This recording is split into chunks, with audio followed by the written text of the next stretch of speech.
Hello students, आज हम एक नया टॉपिक पढ़ेंगे जिसका शीर्षक है मूल शीर्ष संगठन या रूट एपिकल मेरिस्टेम या organization of root apical meristem, जो बीएससी सेकेंड ईयर का पेपर 3 है। मैं doctor Usha Pillay, associate professor SCRS government college Sawai Madhopur.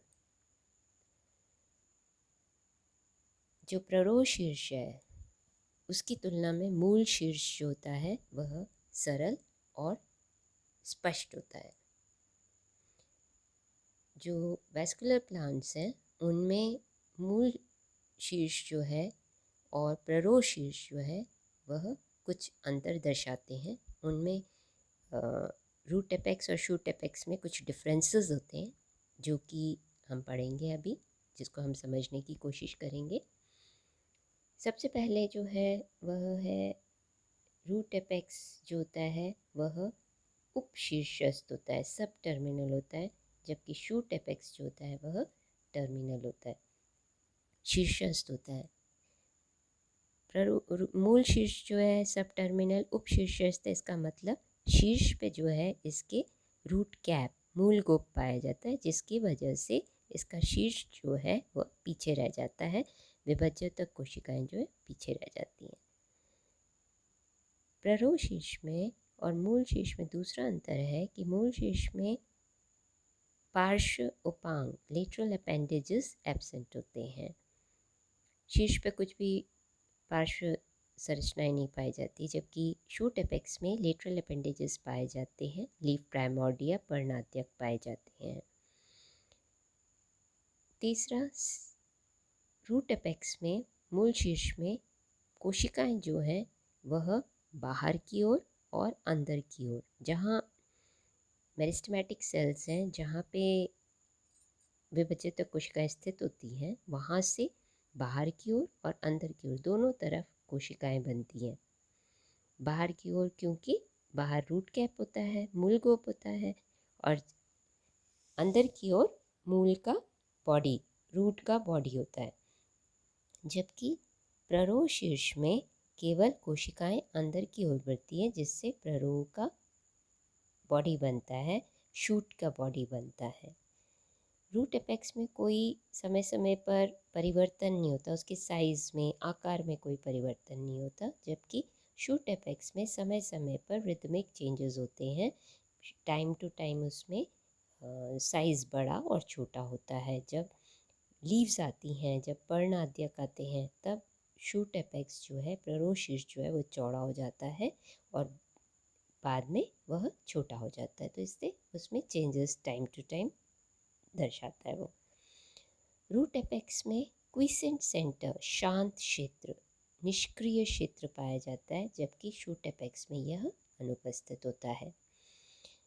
इसमें पार्श्व लेटरल ब्रांचेस जो हैं, पार्श्व शाखाएं जो हैं रूट में, वह अंतर्जात होती हैं। इनकी उत्पत्ति जो होती है, उनकी ओरिजिन जो होती है, वह एंडोजीनस होती है, अंतर्जात होती है। जबकि अंतर्जात मतलब पेरिसाइकल से उसकी उत्पत्ति होती है, जबकि शूट एपेक्स में लेटरल ब्रांचेस जो है, पार्श्व शाखाएं जो है, उनकी उत्पत्ति एक्सोजीनस होती है, बहिर्जात होती है। रूट एपेक्स छोटा होता है और शूट एपेक्स जो है वह उसकी तुलना में कंपैरेटिवली बड़ा होता है। रूट एपेक्स में नोड और इंटरनोड अनुपस्थित होते हैं, पर्व और पर्व संधि अनुपस्थित होती है, जबकि शूट एपेक्स में प्ररोह शीर्ष में नोड इंटरनोड पाए जाते हैं।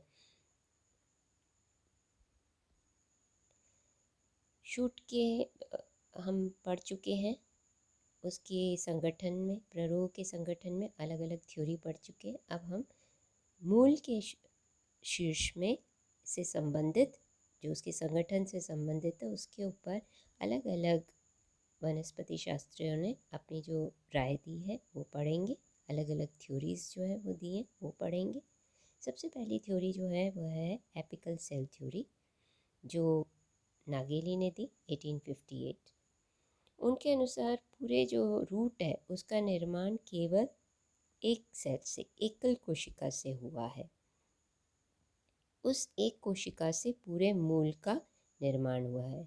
और ये जो थ्योरी है ये केवल टेरिडोफाइट्स में ही लागू होती है, ऐसा पुष्पीय पादपों में ऐसा नहीं देखा गया। वहाँ ऐसा पाया गया है कि एक से अधिक प्रारंभिक कोशिकाएं, विभज्योत कोशिकाएं वृद्धि मूल की वृद्धि में सहायक होती हैं और वह पाई गई हैं।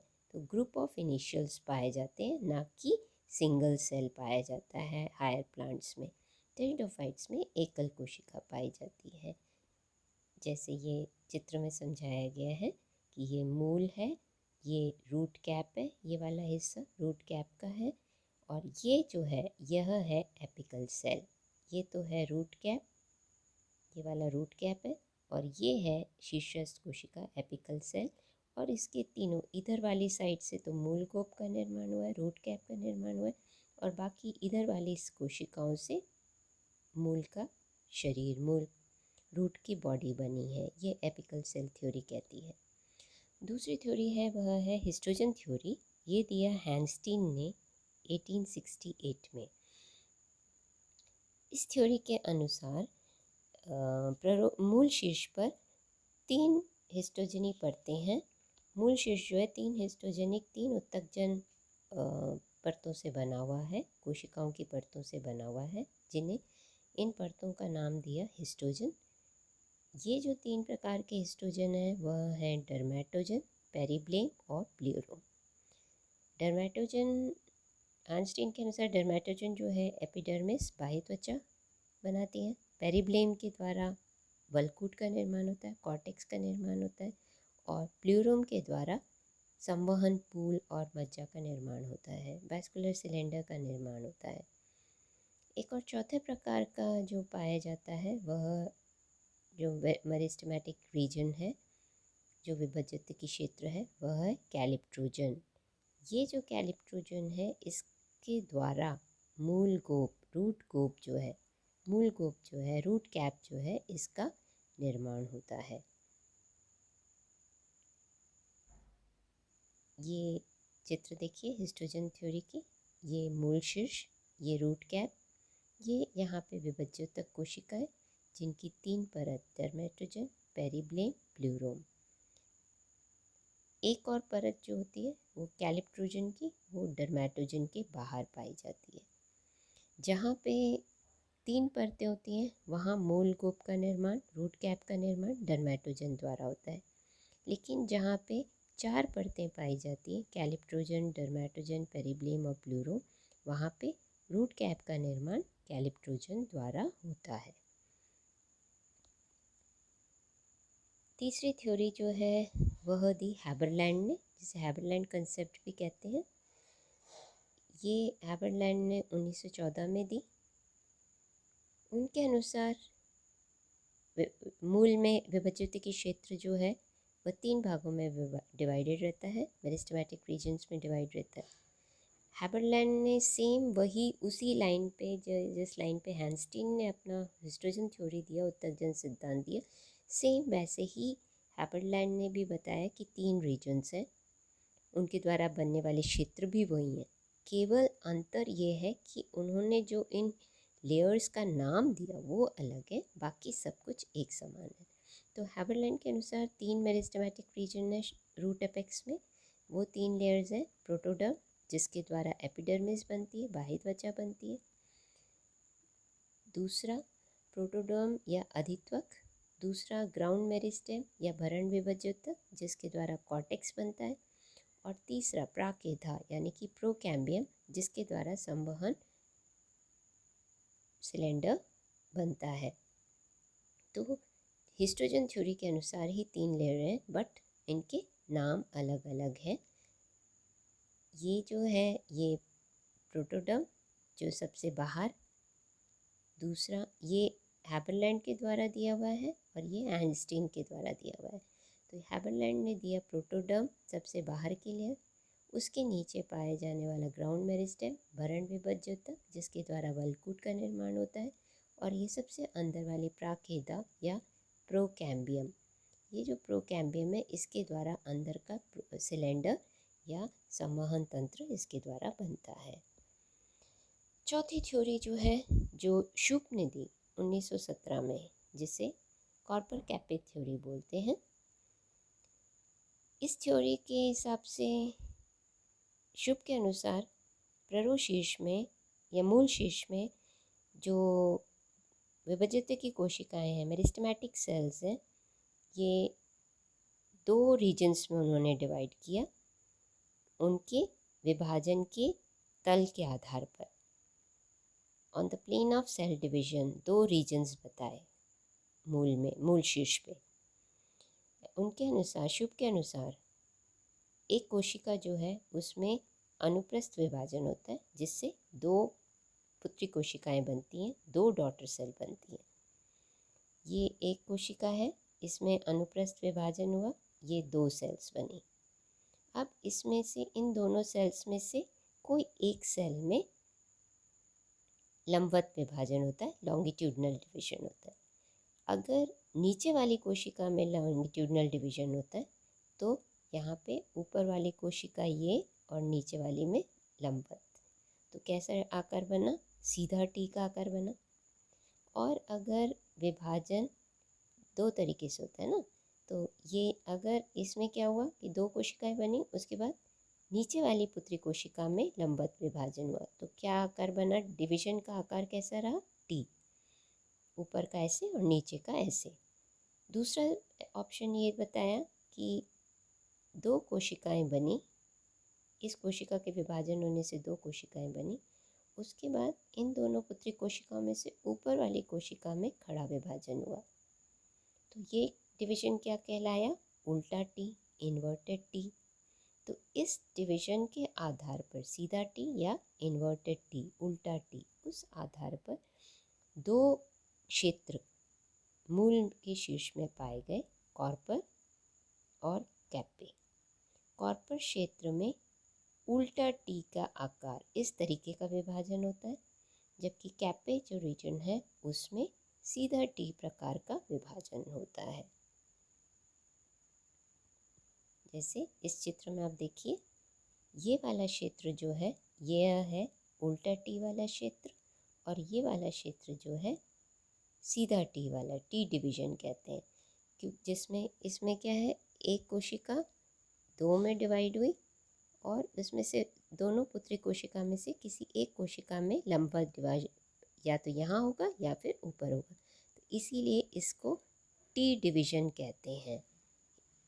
टी डिवीजन, तो टी डिवीजन का एक तो ये होगा कि उल्टा टी बनेगा, और दूसरा ये होगा कि सीधा टी बनेगा। तो उल्टा टी वाला क्षेत्र जो है वह कॉर्पर कहलाता है, उल्टा टी वाला क्षेत्र जो है वो क्या कहलाता है? कॉर्पर। और सीधा टी वाला क्षेत्र जो है वह क्या कहलाता है? कैपे। इसे कैपे कहते हैं। तो इस आधार पर शुप ने बताया कि 2 तरीके के डिवीजन के तल के आधार पर शीर्ष जो है वह 2 प्रकार का हो सकता है।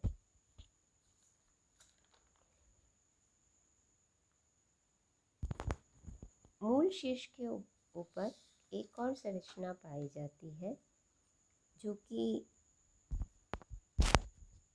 कि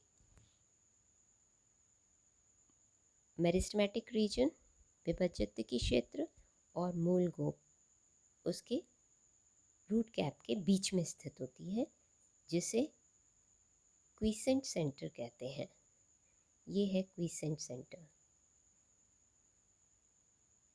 क्वीसेंट सेंटर, इसकी खोज सबसे पहले, क्वीसेंट सेंटर की खोज क्लोज ने 1956-58 के मध्य की, मक्के के रूट में।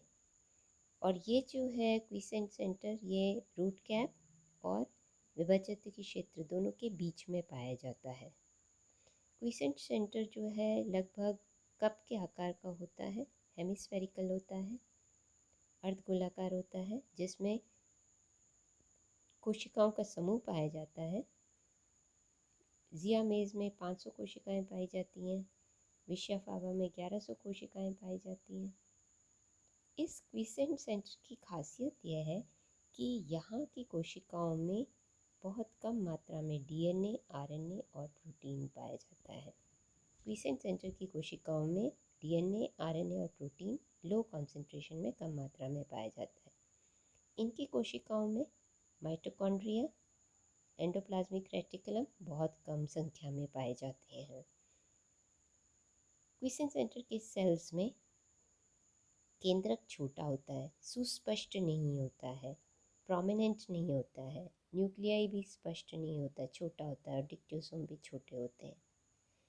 इसकी कोशिकाएं, इनमें डीएनए जो है सक्रिय रूप से बनता नहीं है, एक्टिवली नहीं बनता है, और ये कोशिकाएं जो है बहुत रेयरली डिवाइड होती हैं, बहुत कम डिवाइड होती हैं, यानी कि विभाजन नहीं शो करती हैं। इनमें ये विभाजित नहीं होती हैं तो बहुत रेयरली होती हैं। क्विसेंट सेंटर जो है एक टोपीनुमा क्षेत्र है। इसे निष्क्रिय केंद्र या शांत केंद्र भी कहा जाता है क्योंकि इसके सेल्स डिवाइड नहीं होते हैं। ये रूट कैप और ये क्विसेंट सेंटर, और इसके पीछे यहाँ एपिकल मेरिस्टेम विभज्योतक क्षेत्र, इन दोनों के बीच में ये क्विसेंट सेंटर शांत केंद्र या निष्क्रिय केंद्र पाया जाता है। क्लोव्स के अनुसार ये जो क्विसेंट सेंटर है, ये कुछ टाइम के लिए अगर कोई रूट डैमेज हो जाती है तो ये पुनः ये एक्टिविटी दर्शाती है, इसके सेल्स विभाजन की क्षमता डेवलप कर लेते हैं।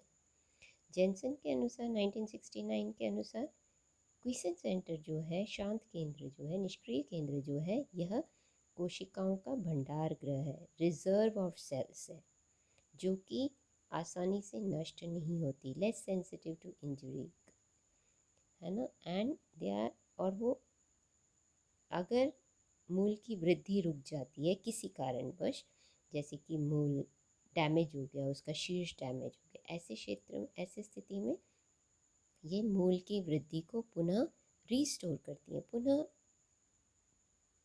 विभाजित कोशिकाएं प्रदान करके मूल की वृद्धि को पुनः स्टार्ट कर देती है।